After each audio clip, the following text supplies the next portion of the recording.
મહુવામાં આવેલા આશા કોટન નામના કારખાનામાં યુવકે કેરોસીન છાંટી જીવન ટૂંકાવવાનો પ્રયાસ કર્યો, જેને સારવાર માટે સરટી હોસ્પિટલ લાવવામાં આવેલ. જેની માહિતી મુજબ ભાવનગર જિલ્લાના મહુવામાં આવેલા આશા કોટન નામના કારખાનામાં કામ કરતા પ્રવીણભાઈ રેવાશંકર જોશીએ પોતાની જાતે કેરોસીન છાંટી જીવન ટૂંકાવવાનો પ્રયાસ કરતા ગંભીર રીતે દાઝી ગયો હતો, જેના કારણે તેને તાત્કાલિક સારવાર માટે ભાવનગરની સરટી હોસ્પિટલ ખસેડવામાં આવેલ છે.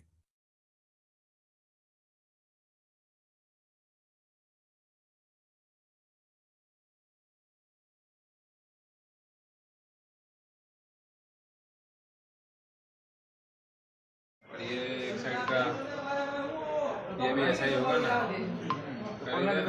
हाँ बोलते हैं तो यहाँ पे ही ऐसे मंगा के यहाँ पे ही करते हैं। मोदी को भेज देना।